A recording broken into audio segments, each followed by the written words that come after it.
Welcome back.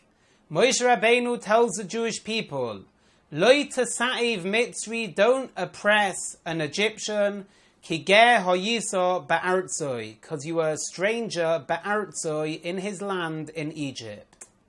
Rashi explains, why would one think that one can oppress an Egyptian? Says Rashi, because we know the Egyptians threw our firstborns into the Nile. More than that, we know the Egyptians made us work hard for them, enslaved us for 210 years. Very good reasons why one might think one can oppress them. Says the Pasuk, don't. Why not? Ki ger hoyiso ba'artzoi, because you were a stranger in Egypt. Have hakoras hatoiv. Let us examine this a little bit. We know that Yaakov Avinu was living in Eretz Canaan. There was a famine. There was a famine all around. There was one place that didn't have a famine. That was Egypt. Why was there no famine in Egypt? Why was Egypt not affected by the same famine as everyone else? The answer is because Yosef HaTzadik had told Paroi there's going to be 7 years of plenty followed by 7 years of famine. Save up as much as you can in the 7 years of plenty, and that will keep your country going in the years to follow. Paroi listened. As a result of Yosef, Mitzrayim was not affected by the famine. They had stored up a lot of produce. Yaakov Avinu then, because he's being affected, decides to bring his entire family, 70 people, down to Egypt. They get to Egypt, and there's food.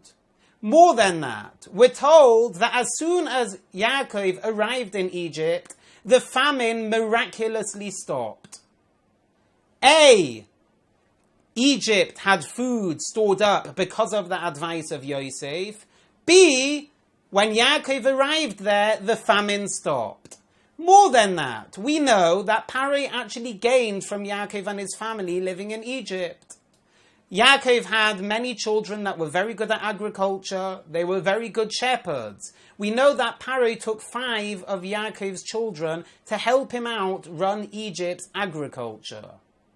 Paroi gained tremendously from Yaakov Avinu coming. Still, says the Pasuk, since we needed somewhere to go, and we went to Egypt, even though they oppressed us, even though they killed our firstborns, even though they benefited from us tremendously by coming, still have hakoras hatoiv. The Gemara tells us, a well which we drank from, don't throw a stone in.